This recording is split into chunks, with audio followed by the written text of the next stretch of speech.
Welcome to another episode of Listen, Learn, and Love, hosted by Richard Ostler. My guest on today's podcast via Zoom is my friend, Ben Schilaty. Welcome to the podcast, Ben. Hey, Richard. Happy to be here. I always like you to introduce how people can learn your last name and how to say it correctly. So will you help us on that? Yeah, so I joke that my last name roughly rhymes with beef patty. So Schilaty, beef patty. Also, I say that if I had a daughter, I would name her Maddie, so she'd be Maddie Schilaty. But it's often mispronounced. I'm just happy when people talk to me. So don't worry if you can't say Schilaty correctly. We're going to talk about Ben's new book. Will you tell us the name of your book and where people can find it? Yeah, it's called Walk in My Shoes, Questions I'm Often Asked as a Gay Latter-day Saint. And it's currently sold at Deseret Book. You can get it there in person or online, and it'll be available on Amazon, I think, starting in February. So that's where you can get it. And I'm going to read a review on Deseret Book website. Ben Schilaty. There are reviews already. I haven't even looked at them. There are 6 reviews up there. They're all 5-star reviews. Well, people are very kind. This one is dated December 30th. Ben Schilaty nailed it. I'll Walk in My Shoes is a much needed and helpful resource to learn how to better support and minister to your LGBTQ loved ones. As an active Latter-day Saint, mother of a gay son, I am deeply grateful for Ben's honesty and openness. I'm thrilled Deseret Book chose to publish it. Thank you, Ben, for your light and love that is felt on every page. So for listeners, this is just a must read. Even if you're not connected to the LGBTQ, the principles that Ben teaches about how to minister and bring us together as the same human family apply, broader than just LGBTQ. Ben's been on the podcast before, as listeners may know. He was on episode 10.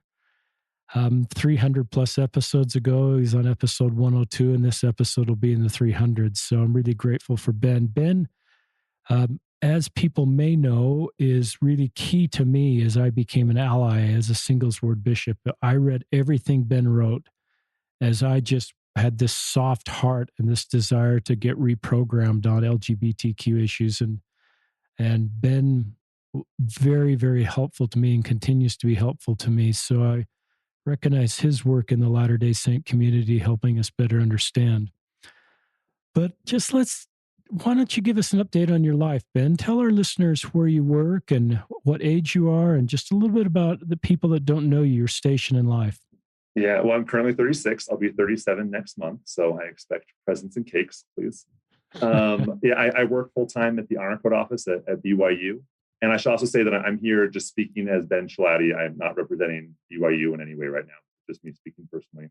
I work at BYU in the Honor Code office. I also adjunct a couple classes. So fall 2020, I taught a Spanish class, and I also taught a class called Understanding Self and Others, Diversity and Intersectionality here at BYU. And then this semester, I'm not teaching Spanish, but I'll be teaching 2 sections of the diversity class. It has been slightly renamed. It's now called Understanding Self and Others, Diversity and Belonging. And you're Dr. Ben Schilaty, aren't you? Let our listeners know your academic background.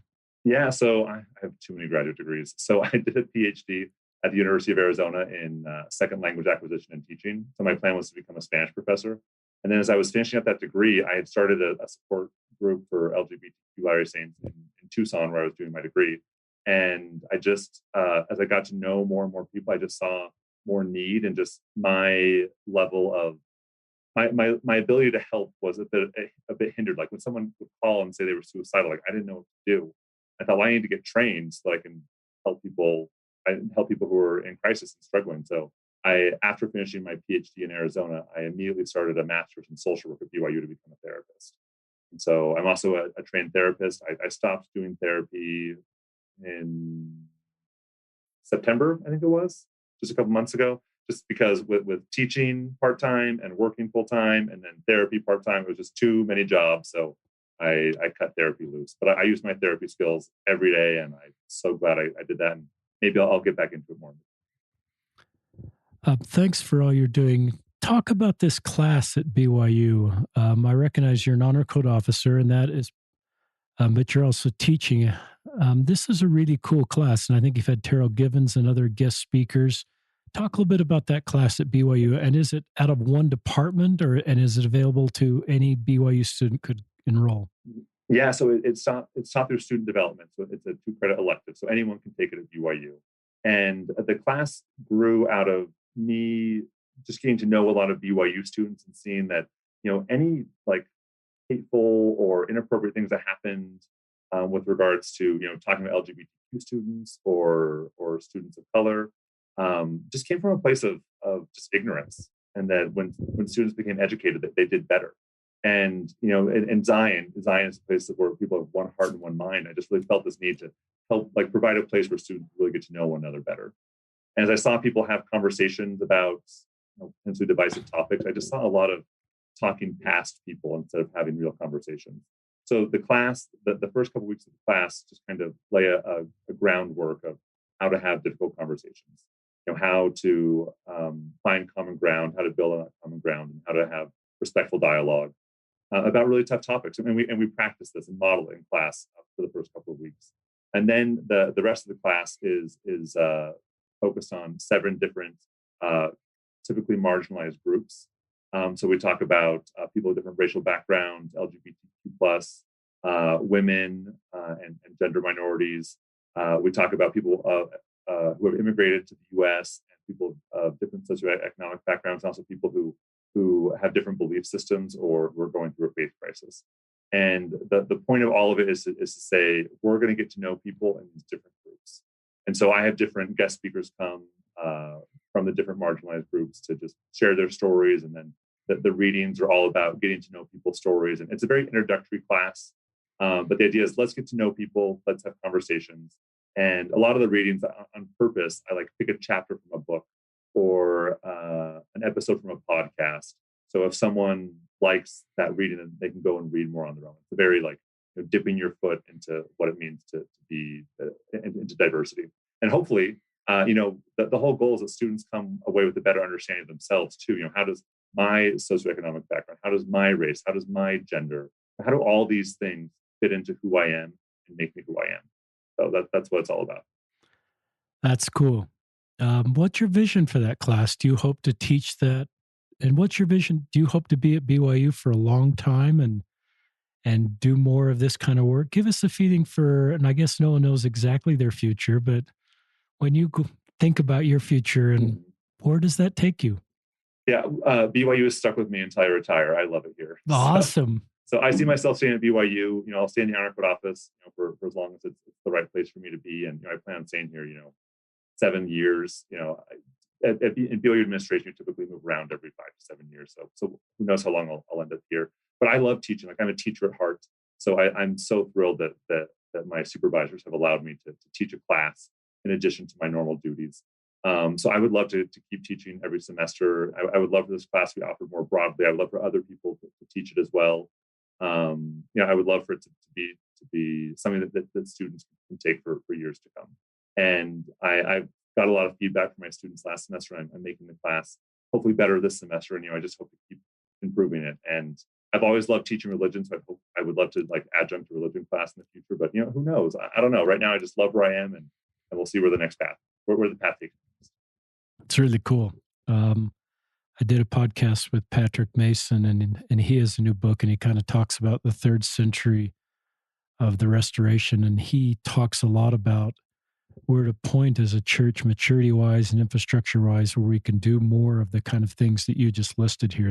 All these different groups, and a lot of millennials are looking at, what is my religion doing for marginalized groups? Not necessarily for me in privilege.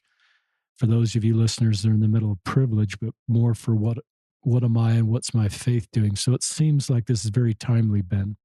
Yeah, and I got to tell you, General Conference in October was absolutely thrilling because the things we were talking about in class, church leaders were saying the exact same things. I was like, this is so cool. Like, I love being on the same page and that we're talking about all this. Like, President Oaks' talk and President Nelson's talk and Sharon Eubank's talk were just marvelous, and things I've returned to multiple times. And because I feel like the vision we have of building Zion, creating a space is something that God is calling us to do right now. I love that. It's thrilling what's happening. I graduated from BYU in 1988, listeners, with a graduate degree. I went somewhere else from undergraduate work. And I'm just struck right now in 2021 as we're recording this that Ben Schilaty, an openly gay man, is a professor at BYU, adjunct professor, whatever the right vocabulary is, works in the honor code office.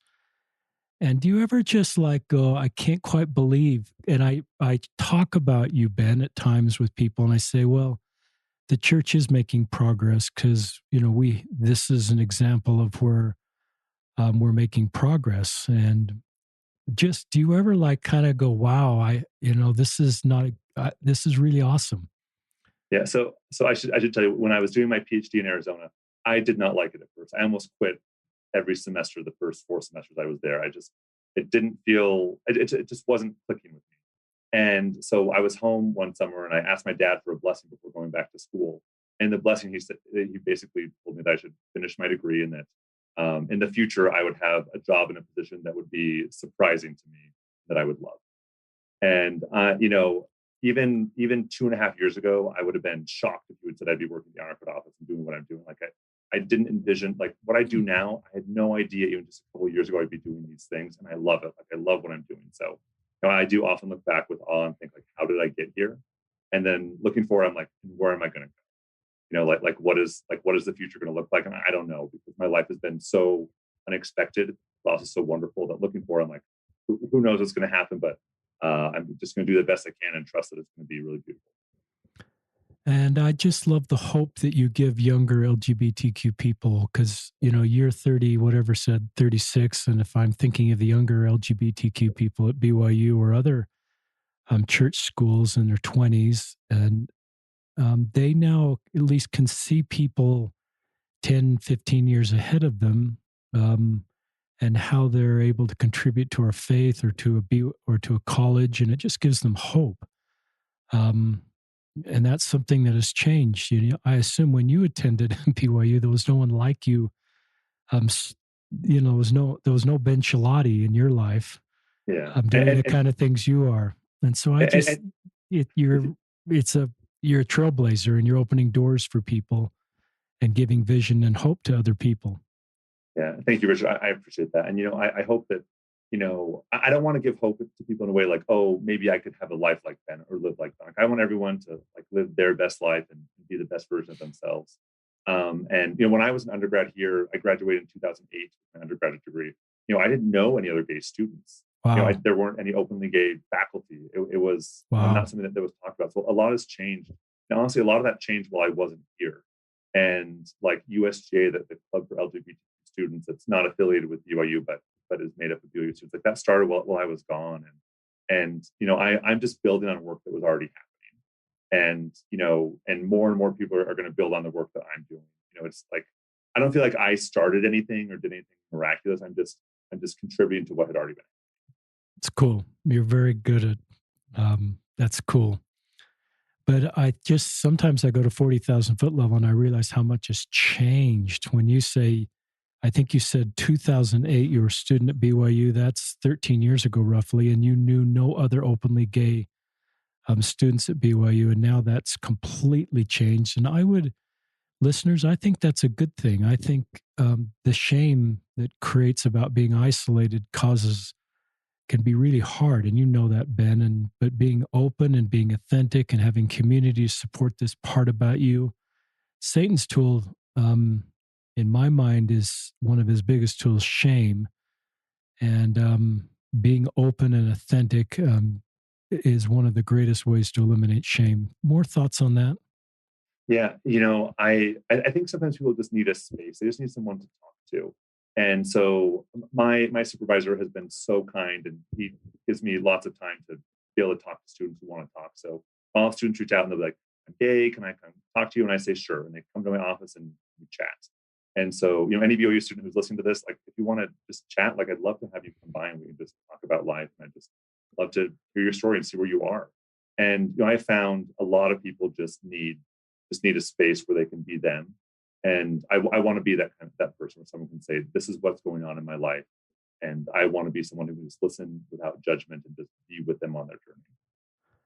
I second Ben's invitation. If you're a BYU student closeted, haven't told anybody about this part of your life, follow your impressions. Ben would be a very safe person for you. He will keep everything you tell him in confidence, I think, and he's nodding Definitely. his head, and it'd be a very safe place. But you need to talk to somebody about this part of your life and follow your impressions. And if you feel like Ben's the right person to do, I think that's one of the reasons Ben is where he is in an accessible situation so that you can talk to Ben. And I'm sure And you've honestly, had Richard, hundreds of these conversations and already. yeah, it's actually really nice that I work at BYU, because before people would reach out to me like, "Do you want to meet up at a park, or maybe you could come to my house?" And like these strangers would like come over to my house. Now it's just nice to have like a place where someone can just come see me that's convenient for everyone. And yeah, it's actually been really nice. And I often have snacks or drinks, and I offer people drinks and snacks when they come in. And I just want it to be a welcoming place. So and the secretaries here, like, they know that people come in to talk to me, and they're just, we're just thrilled that LGBTQ students are feeling more comfortable. Yeah, talk about. I know you're not speaking for BYU here, but what is BYU's goal with LGBTQ students? And if I'm an LGBTQ student thinking of applying to BYU, or a parent of an LGBTQ student thinking, is BYU the right place? To just talk about the administration's feelings about LGBTQ students. Yeah. So when I was a master's student here just a couple of years ago doing my master's in social work, I was part of the LGBTQ working group on campus. So I was one of 9 LGBTQ students, and we met almost weekly with administrators to talk about the environment on campus, and plan some events for students. And students will often ask, do I belong at BYU? And Liz Darter, who's the one of the athletic directors, I heard her say multiple times. She said, "Well, where else would we want our LGBTQ members to be than at BYU? Like, we want them to be here at BYU." And so, I know the administration wants BYU to be a place that is open and welcoming to all the students who want to. Let's talk about the book. What caused you to write this book? Writing a book is not like for the faint of heart, Ben. Yeah, it's a long process. So I would say the impetus really happened, as I was blogging. I felt really prompted to start blogging, and I came out publicly back in 2015. And blog posts have really short shelf lives. I'll write a post, I'll work on it, I'll really like it, and for like 2 days, people care, and then it just goes away. And I mean, it's still there, but then most people don't care about it. And sometimes, someone like you, Richard, will come along and read a bunch of old posts, but for the most part, that's not what happens. And so, I was sharing all these things that I felt were important, but people just forgot about them. And so I've been wanting to write a book for a while, but it really is a daunting task. And, who knows, like, if you put all this work into it, who knows if anything's going to happen to it. And so this was over 2 years ago. I was talking to my friend Beth, and I was sweeping my kitchen, and Beth was the mission president's wife in Tucson, and she and I became very good friends while we were there. I was her Spanish tutor, and we stayed friends after I left Tucson, after she left. And we were talking on the phone one day, and she said, "Ben, you should write a book." I was like, I want to write a book, but just not sure. Like, it's just so much work. And she said, "I will help you with every step of the process." And she promised me that she would be there the whole time. And I said, "All right, I'm going to do it." And so that summer, no, I didn't do anything for a year. So she promised she'd help me. Then a year later, I hadn't done anything. And this was summer of 2019. And I finally was like, okay, I got to do this. So I wrote a proposal to Deseret Book, and sent it off to them. And it just went into the ether. Now, I think it took them a couple weeks to get back to me. And they said, "We're very busy. We might read your proposal in the fall." And I was like, well, that's a very polite no. So then I didn't write anything because I was busy with other things. And then in November of 2019, Deseret Book wrote back, and they said, "We really enjoyed your proposal. We'd love to see your manuscript." Wow. And I was like, I didn't write anything. So they said, "Well, we'd love to see it as soon as it's available." I said, "Can you give me 6 weeks?"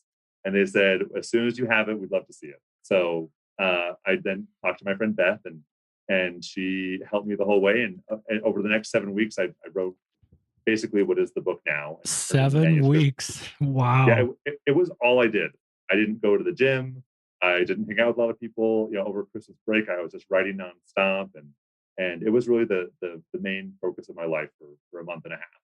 And then after the manuscript got approved, I was able to fine tune things and rearrange some things. But yeah, it was a quick process. But the main impetus of it was, I felt like I had some stories and some principles I wanted to share, and I felt like just housing them on my blog wasn't gonna be a place where people could find them. And I wrote a book. Like the book is meant for church leaders. Like I want bishops and relief site presidents, stake presidents, and young women's presidents to pick up the book and have a little bit of an idea about what their LGBTQ members are feeling and experiencing. And honestly, I'm a very safe person for people to talk to because I work at BYU. I'm a high counselor. Like I'm a safe person. Like I'm not a scary gay for someone who feels uncomfortable with LGBTQ people. And so my big hope writing the book was for people to hear my story and then feel more comfortable to reach out to the LGBTQ folks in their life. So actually, can I just read one of the last paragraphs of the book? Please do. So I just felt that this needed to be included. And so this is on the second to last page in the book. So I wrote, I have one parting request. If you are tempted to give this book to an LGBTQ friend or loved one who has chosen to step away from the church, I would ask you to resist that temptation and pause for a moment. Instead of giving them my story, can you invite them to tell you theirs? And that is one of my big goals, that people who become acquainted with me and my story will then talk to the people in their lives and hear their stories, because that's really what we need. We need to have much more understanding of the LGBTQ experiences of those people who are in our lives already. Well, that brought me to tears, because to me, that is the gospel of Jesus Christ, is hearing everybody in their stories and honoring where people are. And I would assume one of the things you're always nervous about is people using your story and saying this is the way to do it. And that's probably why you put that in there in such a thoughtful way. Yeah, and that's exactly why that's in there, because I think since my life feels so comfortable to active members of the church, they just think that everyone can do what I do and live my life, and that's silly. Like, this is my life, and I don't want anyone to be like me. And I really hate when my story is weaponized against people who make other choices. And I try to mitigate that as much as possible. So in the introductory chapter of the book, one of the examples I give is, I wear glasses. And if you were to take my glasses off of my face and then give them to someone else, you just give them blurry vision and a headache. And so, I don't think anyone should look at my life and say, okay, Ben did X, Y, and Z, you do X, Y, and Z. We all have different prescriptions for our lives. And, I just want people to figure out what's going to be the best for them in their life.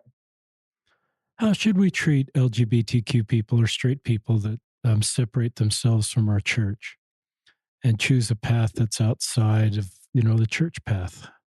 Yeah. Any thoughts on what we do in those situations? Parents may want to know, parents may be thinking about this, and just what is my responsibility, or church leaders?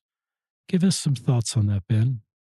Yeah. So my dad jokes that there are a lot of my dad quotes in the book, and he jokes that Deseret Book should sell like a pre-highlighted version of all of his quotes because he's like so proud of them. But one of the quotes that I think is so important that I share is, I've probably told this story before, but my brother, when I was in high school, was dating a woman that my sister and I didn't like, and we were worried they were going to come home engaged one day. And we asked my dad, well, what do we do if they come home engaged? And my dad said, if they come home engaged, we will cheer for them and we will be happy, because they're going to do what they want to do, whether we like it or not. But we get to choose how much will be in their lives. And so I would say, if someone steps away from the church and has a value system different from ours, I want to cheer for all the good that's happening in their life. I want to be happy when they're happy. And, if I have a gay friend who decides to step away from the church and is dating people of the same sex, I want to be just as curious about their life as I would be if they were straight and in the church. Like, I want to hear about their dating life. I want to meet their partner. I would say I want to be as actively engaged in their life as I would be if they were still in the church.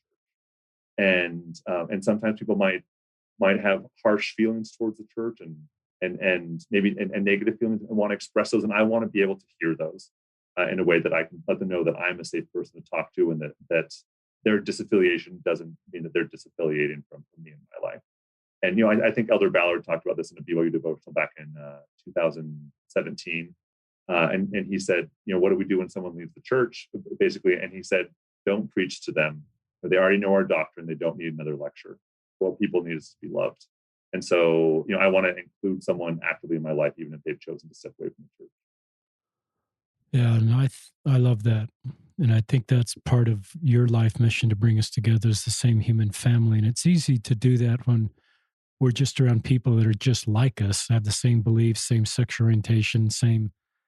But when you list all these things in your class that are differences and marginalized groups, and just, I think that's one of your gifts, Ben, is to bring us together as the same human family. Yeah. Thank you, Richard. Can I add just one more thing? Yes. I so appreciate when people ask me questions and try and get to understand me. Unfortunately, I've seen a lot of people when they leave the church, no one asks why. No one tries to understand that decision. It's kind of, this is uncomfortable. We're not going to address this. And so, when I have friends who step away from the church, if it's appropriate and we have that kind of relationship, I ask them, can you help me understand, where this decision came from? And then I let them share their story. And, we need to listen to LGBTQ stories. We also need to listen to stories of people who have faith transitions. And I'm confident enough in my faith and my beliefs that hearing someone who has shifted their faith or lost their faith or grown their faith in a different way, that I want to hear those stories. How do you get confident enough in your own faith and your own direction in life that it's not triggering or upsetting to hear people that are having different experiences?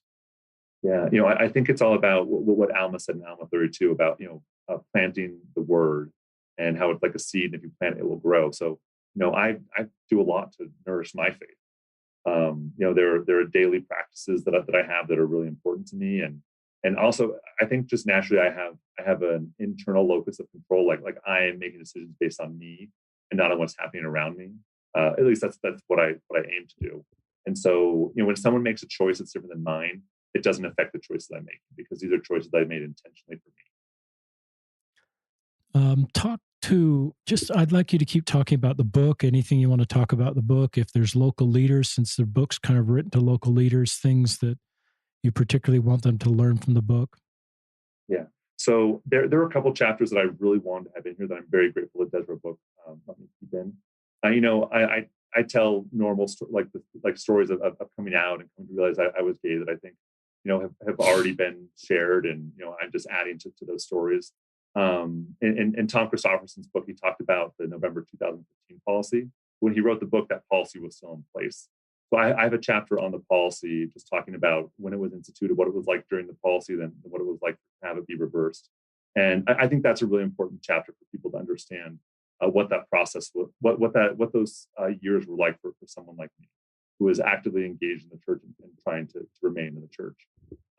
So I think that's an important chapter. The other chapter I think that is really important is I have a whole chapter about a same-sex romantic relationship that I was involved in with Jordan. And Tom, once again, in his book, he talked about a relationship that he was in, but he didn't really go into a lot of depth about it. So I just want people to see what was it like for someone who was gay and active in the church to fall in love with another man, and how that was navigated, and what that was like for me. Because I think so often we don't really look at, we're uncomfortable with the stories of two men falling in love, or two women falling in love. And so I really wanted to show what that was like for me. And I'm really that's one of my favorite chapters in the book. And a lot of the stories in the book I told before, and that was a story that I hadn't really told before. So it was nice to write that. Another chapter that I think is really important is I write about the importance of bringing people together. I talk about what I did in Tucson, starting this LGBTQ group, and just what that experience was like. And I hope that there are some principles in there that people can see and apply in their own local areas and congregations. Because I don't try and tell people what to do, but like, here's what I did, here's some principles, and here's why it's important to bring LGBT together.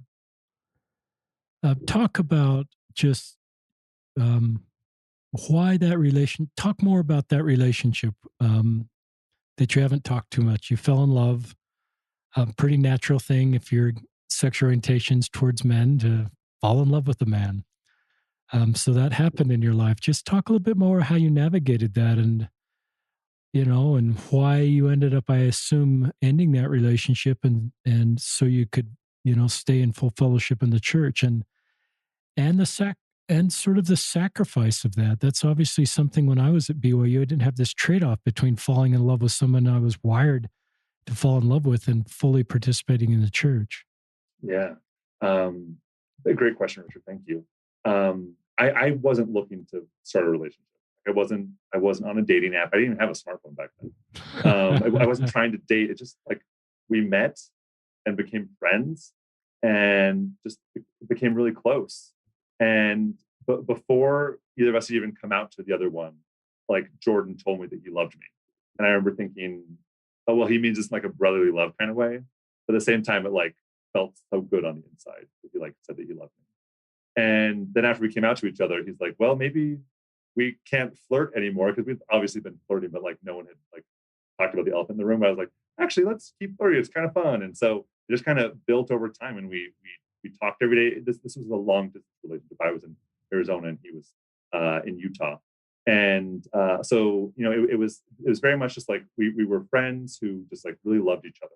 And I call it the chapter really super awesome best friends, because he asked to be my boyfriend and I kept saying no. I was like, but we can be like really super awesome best friends. Like that was the way I was explaining it. Like it just like felt so, I didn't know what to call us, because I wanted him to be my boyfriend, but I wasn't allowed to do that.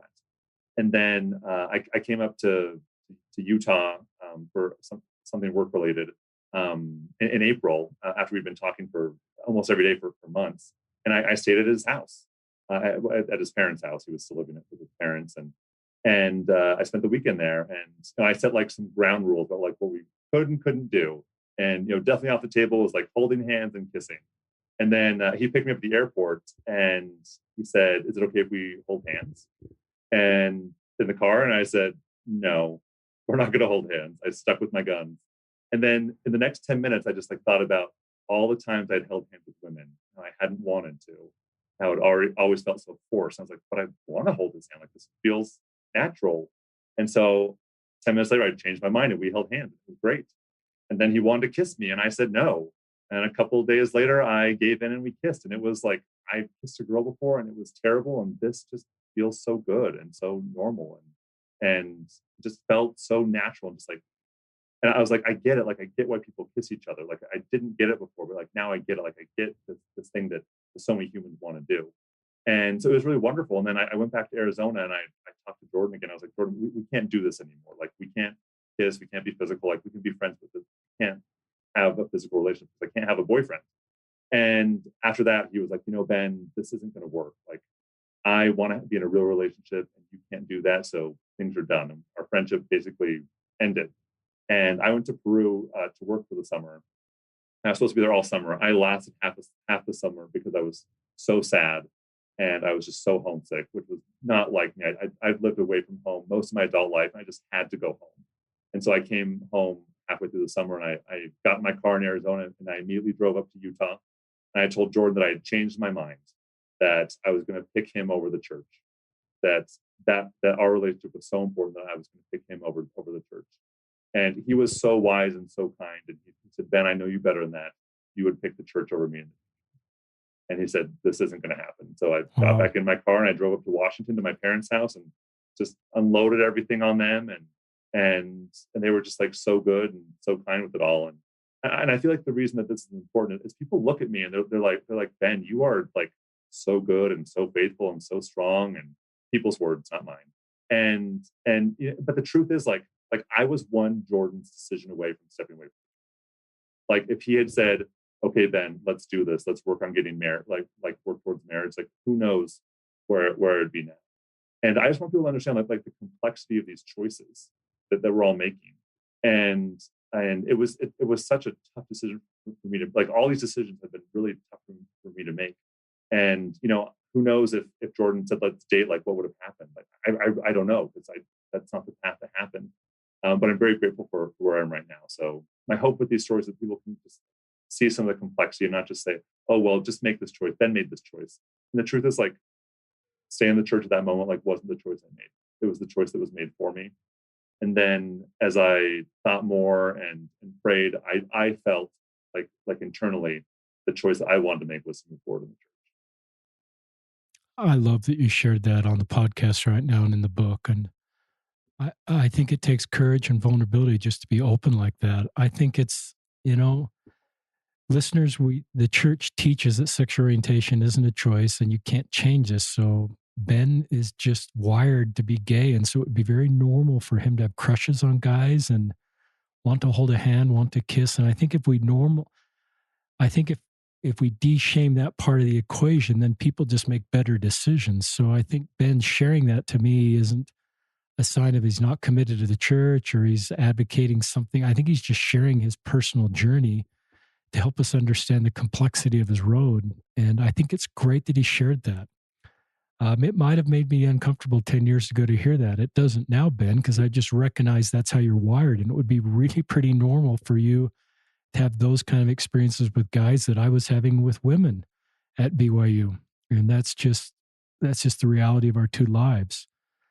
But it also, I think, builds empathy for the complexity of I wrote down this dichotomy, I don't know if that's the right word, of we make you the hero one day and the villain the next day. Mm-hmm. And this is listeners, if Ben had chosen to be in a same-sex partnership, I hope we wouldn't have made him the hero one day and the villain next day. I hope we just would have seen him for the same great person he is, walking a really complicated road. And our job is not to assign judgment to Ben, but just to love. Any thoughts on that? Yeah, and thank you, Richard. I really appreciate that. And a lot of the choice. So this all happened when I was 29 and 30. So this was 6-7 years ago. It was a while ago, but I was like a real adult. Like I was an old. Like I wasn't YSA. Like I was an old person when I was making these choices, and I was making I had so much shame and just so much internalized homophobia, and this relationship really helped me move past that in a lot of ways. Just realize I wasn't broken. This was just part of, like you said, how I was wired. And then, but the reason I told Jordan that I was going to pick him over the church was because I was terrified. I was absolutely terrified. I loved him and wanted to be with him, but also I was terrified of being alone. And I think there was a large portion of me wanting to choose him over the church that was based in incredible fear that I was just going to be lonely and sad for the rest of my life. And I just couldn't see a way that I could move forward.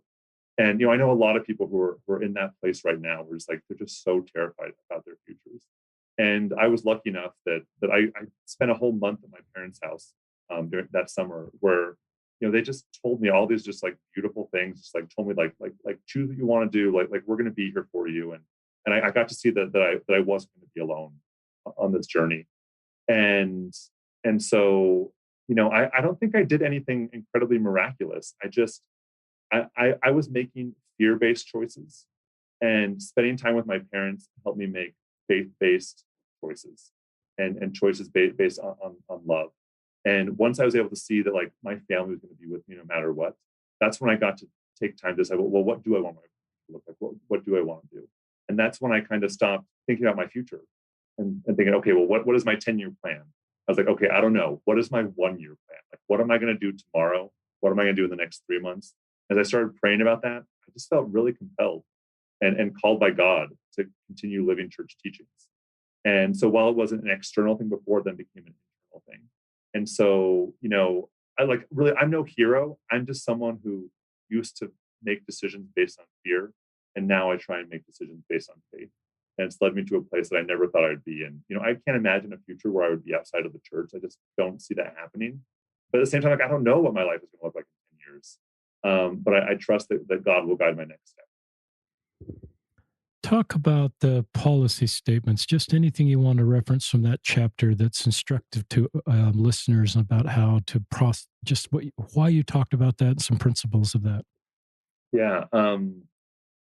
I think that there's a really important thing, and I actually don't mention this in the book, but at the B1 celebration, which was a commemoration of the 40th anniversary of the revelation that extended the priesthood to all worthy males, regardless of race.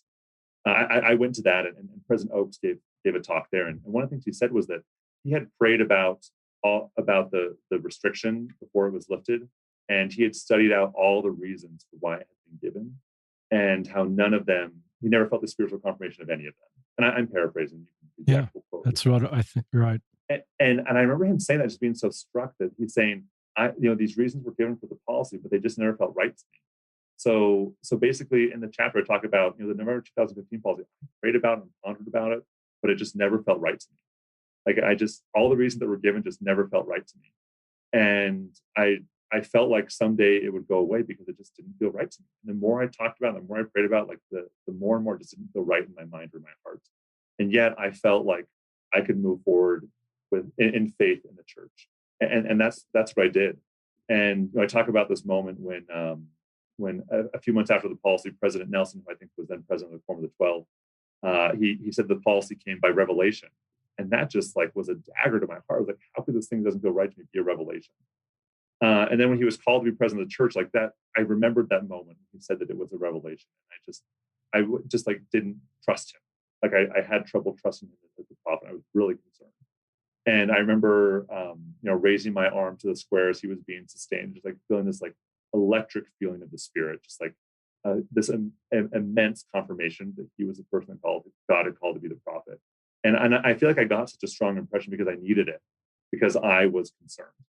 And then as I've watched the President Nelson preside over the church, I just seeing all these amazing good things happen.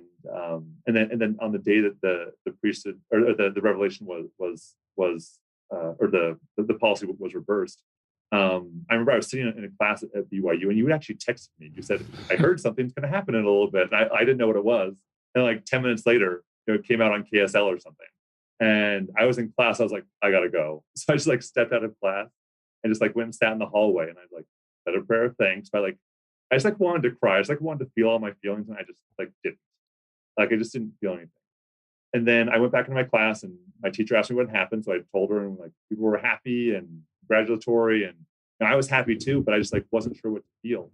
And then one of my classmates, her name is Candy, and she's in her late 50s, and after class we kept talking, and she's gave me this big hug and said, Ben, you have taught me so much, and I'm just so happy this happened. And then I was writing about that experience in my journal that night. And I just sobbed. And what I was finally feeling was all these people who had been with me all along, they were still going to be with me. And I just felt so much that people in the church, Latter-day Saints, wanted me in their community and in their congregation. And so, I don't know, I don't try and answer why did this thing happen that didn't feel right to me? But what I do conclude is that I feel like it was done out of love. And I feel like it was motivated by love. And sometimes things happen out of love that don't always lead to the desired outcomes. And, there's this difference between impact and intent. And sometimes our intentions can be good and the impact can be painful. But the main message I got that day was that the people in my life that know me and care about me, they love me and want me in their lives. That's a great segment, Ben. I wrote down the word grace in big capital letters as you were talking, the grace you give to our leaders, the grace you give to our church in the middle of really complicated things. And I think it's okay to be a faithful Latter-day Saint like you are and talk about things that are difficult for you and painful for you. And I hope we just wrap our arms around fellow Latter-day Saints as they open up about difficult things and not judge them, because then they'll just leave. Yeah. But if they can feel like they can be open with the complex things as they continue to sustain and support, that to me is where we keep people, really good people in our fold, like you and the people around you that helped you during that time. And I love you being honest that you weren't comfortable with the policy statements and you still supported President Nelson, and you could do both of those things at the same time. And I think a lot of members need that sort of framework.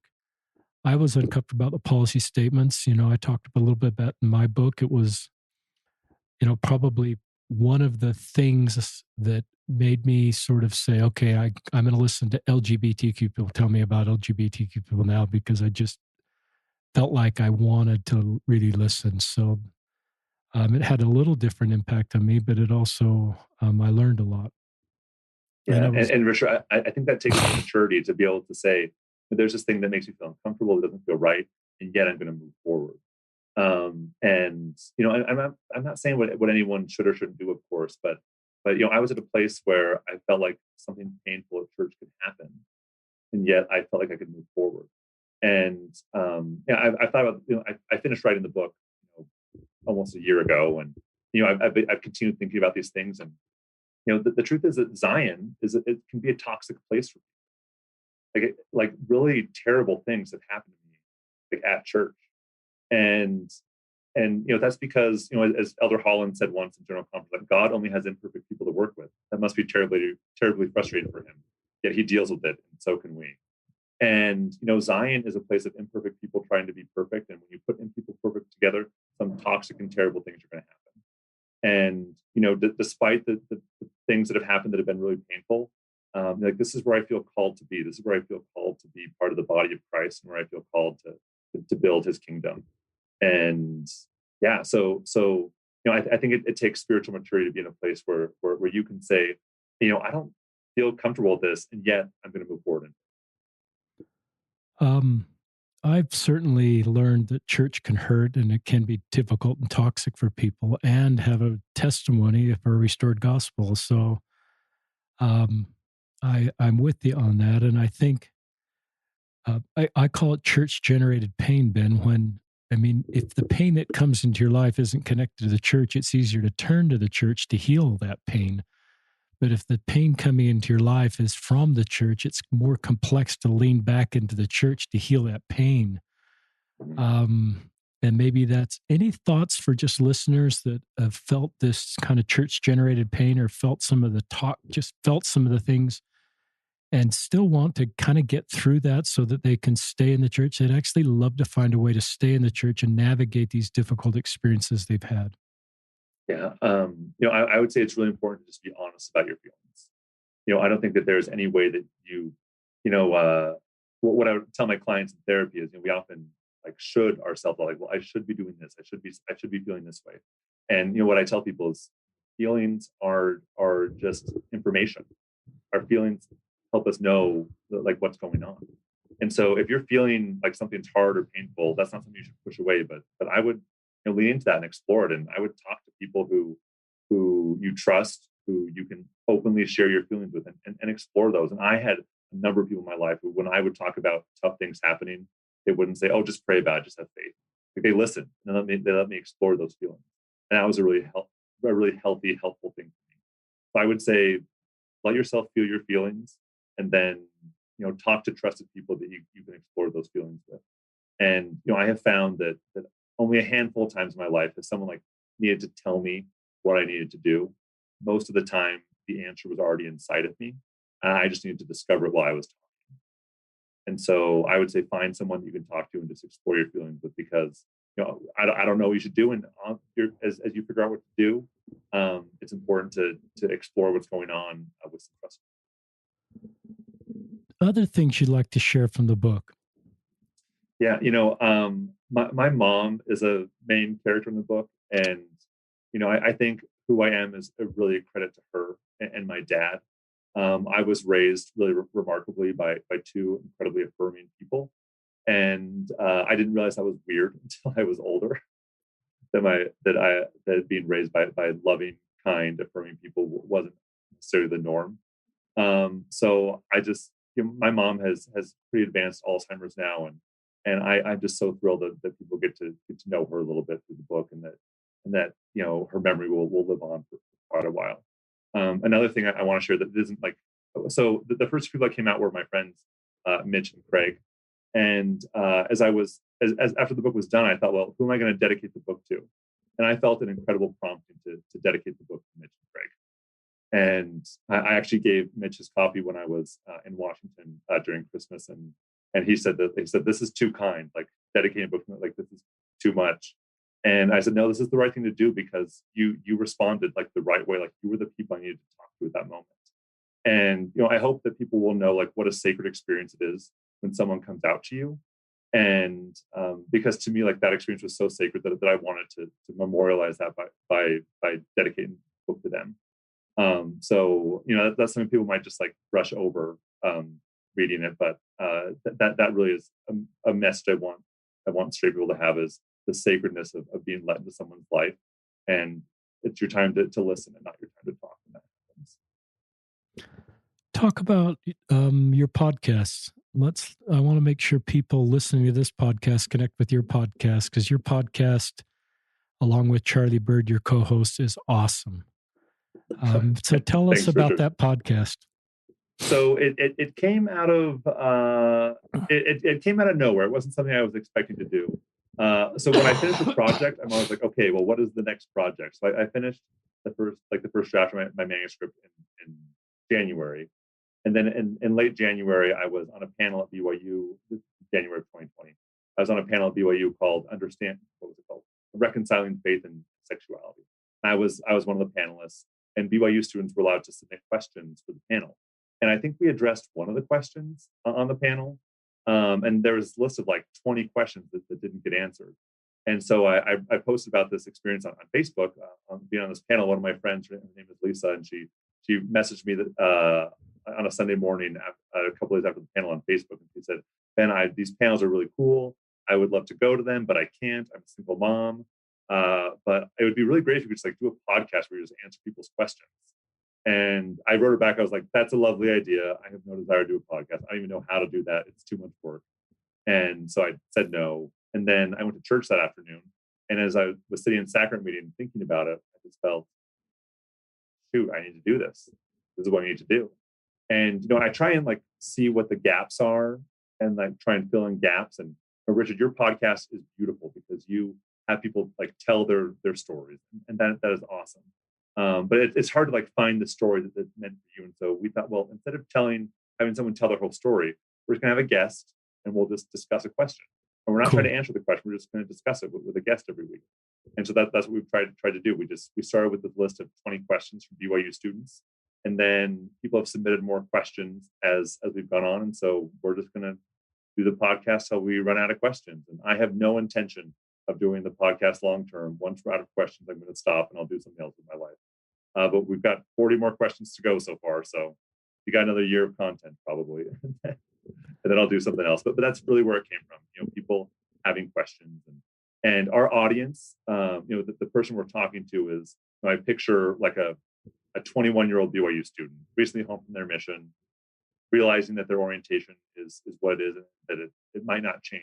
So they have all these questions, but they don't really feel comfortable talking about them yet. And so, there are three of us at a table recording, and I kind of envision like the listener as the fourth guest who is participating in the conversation, not quite ready to talk. It's a great podcast, listeners. I have listened to your episode. Tell us, it's called "Is There a Place for Me in the Church?" What episode number is that? That's episode 37. With you, Charlie, and McKay Bryson. It was really honest and vulnerable and it was very insightful to me to sort of understand the complexity of your road and just tell us a little bit about that episode. Yeah, so the episode happened because that wasn't a question that had really been submitted that was on our list. I'd been watching this show called Love Victor with my friend Heidi, and it was about a gay teen who's closeted, like trying to come to grips with his orientation, and Heidi and I watched this whole series together. Then when it was over, she asked me what my deep thoughts were, and it was like 11 p.m. I was like, let's talk about it later. I need to go home and go to bed. So I left and went to my car. And when I got to my car, I was like, no, we have to talk about this now. I just felt prompted to talk about it now. So I went back in and Heidi let me back in, and she asked me what my deep thoughts were again. And I said, I told her some of the things I liked from the series and some things that really resonated with me. And then I said, but this couldn't exist in the LGBTQ Latter-day Saint world. Like, he was worried about certain things, but we are like LGBTQ Latter-day Saints are worried about so much more. Like, if we come out, are we like wrecking our eternal family? If we come out, are people going to reject us? Like, there are all these like added layers. It's already hard to be LGBTQ in a straight society. And she said, so how are things? And I said, they're bad. Like, things in the church are bad. Like, things are bad. Like, I mean, I'm positive and optimistic, but honestly, things are bad. And I told her a couple of stories, and then she was super kind and listened. And I was on the verge of tears the whole time. And I'm really good at like saying what my emotions are, but I'm not so good at showing them. And so like every time I like was about to cry, I just like make a joke to move on. And so so that night I was talking to Charlie. I was like, and I just like told him everything I was feeling. He's like, I feel the same way. Like we have to talk about this. And we were talking to, and McKay was there too. And so he was on we asked him to be on the podcast. He agreed. And so the whole episode was just talking about like how we have felt like the pain of being openly gay in the church and what that's been like for us, and really the lack of answers that exist for us, and how we feel marginalized, but also how we move forward and how we have hope. And so, I often have a really optimistic perspective, and I am optimistic. I think like I just have the spiritual gift of hope. It's just really easy for me to hope, but at the same time, like things are really tough, things are really hard, and I think people need to know that. And I think often when people look at my life, they don't quite get how hard it is for us. And we've got more messages about that episode than any other episode. People are saying like, "What can I do to help? How can I lift where I stand?" And just like really beautiful things have happened. And I'm not trying to like be a wet blanket, but things are hard, and there's a lot we can do to make things better. That's what that episode was about. I'm glad you and Charlie got pretty vulnerable on that episode, and I think that helps us know how to better support. And I think sometimes, I think one of your points was if Charlie and Ben, who are kind of in the middle of all this support and have books and all this support, if it honestly is actually this hard for them, think of what it's like for other LGBTQ Latter-day Saints and that don't have this support system.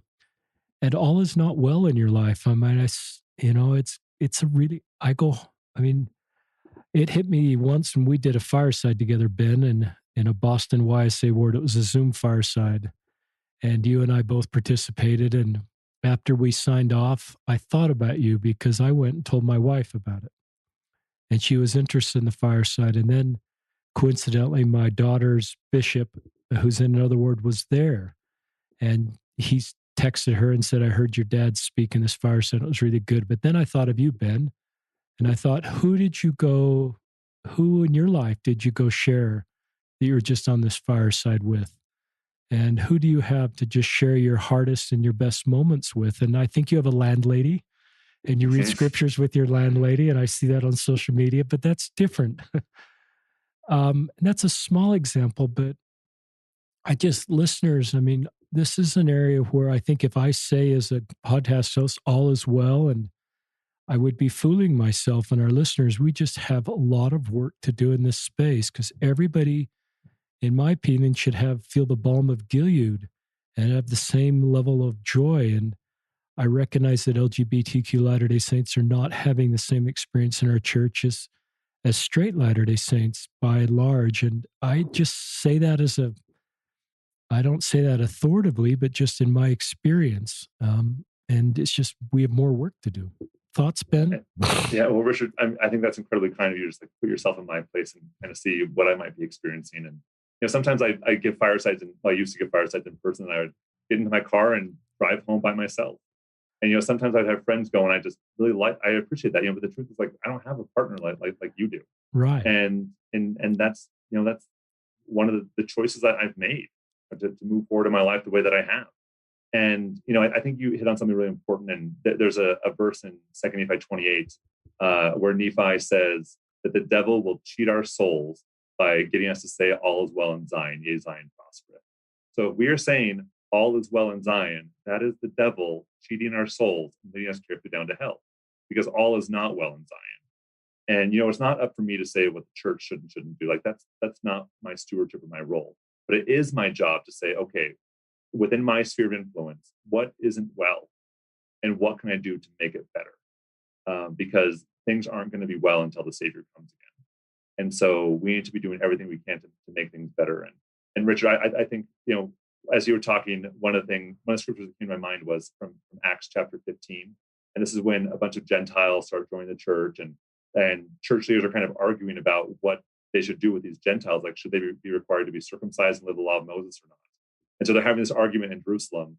And then Peter stands up and he says, "Why tempt ye God, put a yoke on our brethren that neither we nor our fathers can bear?" And I just love that he's saying, we struggle living the law of Moses. Why are we requiring them to do it? And I think we need to be very careful to not ask someone to do something that we ourselves can do. Love that.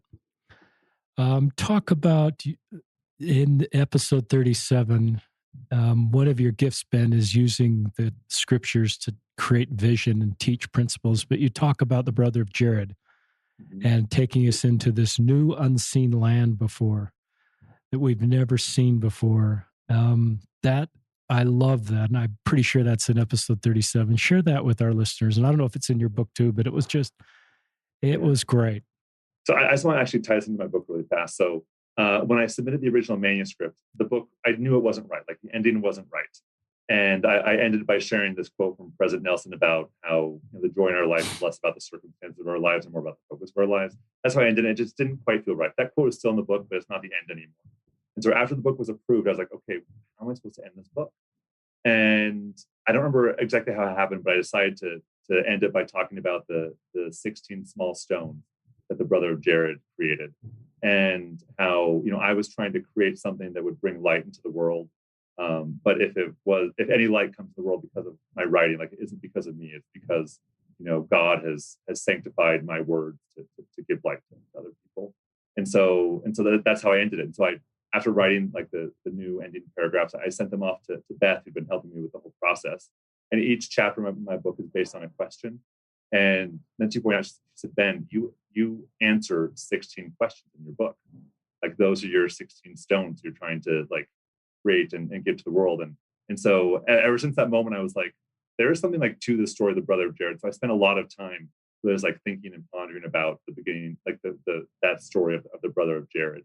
And it's really interesting that the way it starts in Ether 1 is Jared asks his brother to pray that their language won't be confounded, and God gives him that blessing. And then Jared asks brother Jared to pray and ask God not to confound the language of their friends and family, and then that's granted too. And then Jared gets really bold and he asks Jared, or the brother of Jared, to pray and ask God if God will lead them out of this land, if He will, if He'll lead them to the promised land. And so the brother Jared prays, and God responds. And He says, "I will take you to a promised land." And it says that they went to a place that man had never been before. And I think that is just so beautiful and so powerful that God is willing to take us to places we have never been before, and He's willing to give us the very best that He has for us. And if we're going to follow the model in Ether 1, the first thing that happened is they had to have language where they could communicate with each other. Like the way that they got there was by being able to communicate and getting to know one another. And then they were able to ask for the very best the Lord had to offer. And the Lord was ready to grant that. And so, I don't know what the promised land is. I don't know what building Zion is going to look like, or, how it's all going to roll out. But I know that God has like His very choicest blessings in store for us if we just ask for them and work for them. I love that.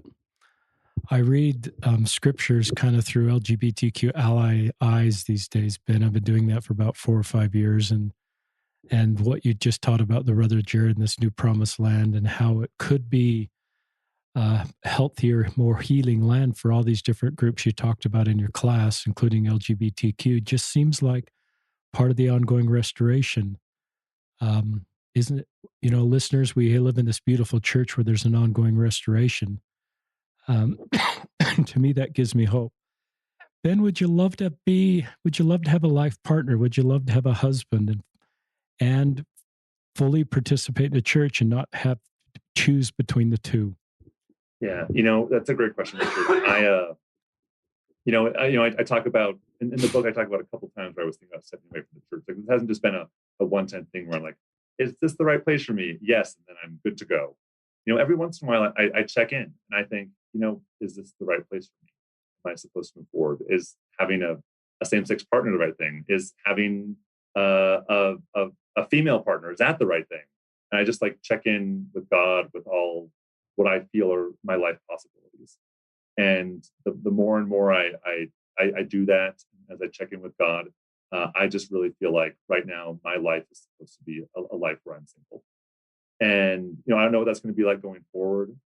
Me personally, what I want to be married to a man and actually participate in church.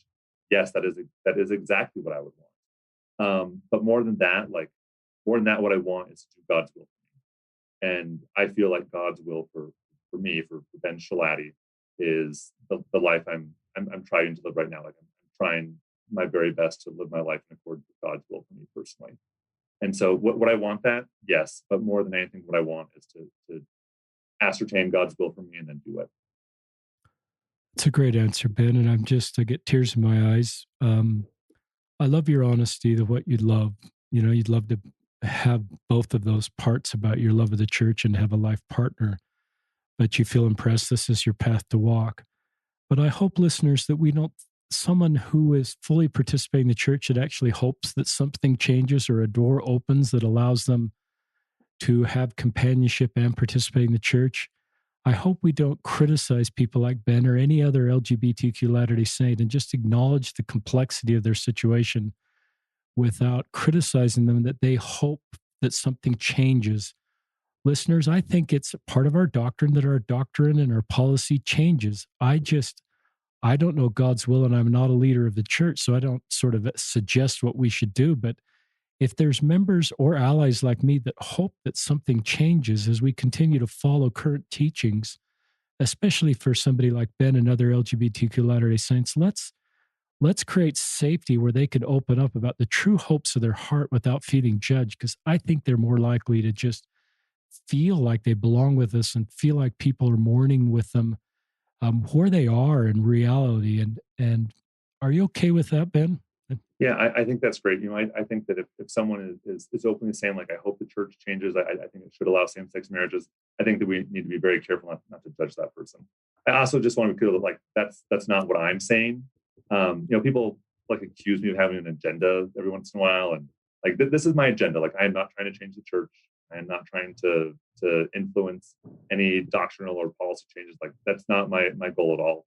Like, my goal, like if my agenda is for people to hear the stories of those people who they're close to. Like, I just want us to really get to know one another. And so if someone hears my story and then reaches out to their LGBTQ sibling or cousin or neighbor and then asks to hear their story, like, that is my agenda. That is what I want to because it's not my job to say what the church should and shouldn't do. But I also believe, like you said, I believe in continuing revelation. And the Lord said in Doctrine and Covenants 121 that things will be revealed in this dispensation that have never been revealed before. And so I don't think it's my job to say what those things are, but to trust that through his authorized servants, God is going to reveal some very important things. And what I am hearing church leaders say recently is that we need to build Zion by building up one another and getting to know one another. And that is my agenda, to build Zion by building people. That's awesome. Other things, we're kind of at the end. Anything else you would like to share with our listeners, Ben? Yeah, Richard, I just want to say that I'm just like so glad for what you're doing, that you're like elevating so many stories. Every once in a while we'll get an email to the podcast saying, like, could you include like this specific kind of person? Like, I want to hear this kind of story. And, what I tell them is, my podcast isn't about like hearing every diverse experience. Charlie and I, we make a joke about it at the beginning of every episode. Like, Charlie and I are very similar. Like, we're like our podcast is, we invite our friends on to have interesting conversations. And I'm just so grateful that your podcast exists. And I hope our podcasts complement each other, that you and have so many diverse people on that we can hear all kinds of experiences. And so I'm just grateful for you and for the work of others who are elevating our voices and creating a space. So I just want to say thank you. You're welcome. Tell our I'm looking at your book cover again. Tell our listeners about the book artwork. Yeah, it's great. So the book is called "A Walk in My Shoes," and I wanted to have something like, I wanted the cover to be I wanted it to incorporate shoes, but I also wanted to say very clearly, like, this is a book about being gay and being a Latter-day Saint. And so I was talking to my brother about it, and I was like, maybe I'll have like my scriptures and like a pair of shoes next to my scriptures with like rainbow laces. And I realized I was just basically planning the cover of the book, the 10 Shoes Among the Nephites. And my brother said, no, that is a terrible idea.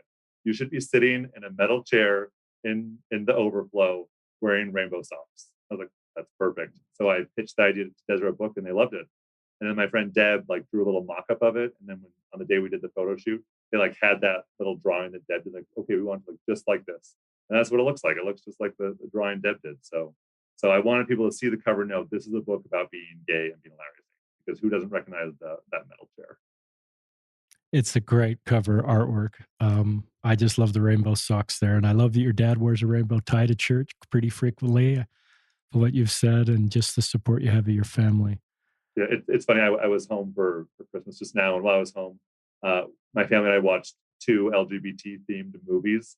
And I was talking to a friend, and she's like, "Is that weird that like you guys do that? Like, would you imagine that happening 10 years ago?" Like, oh, I guess that is kind of a big step. I like hadn't even realized it was like a normal thing that we just like sit down to watch an LGBTQ themed movie. But it's just interesting how family dynamics change and grow, and how something that would have been like so weird 10 years ago, it's like such a normal part of our family life. It's awesome.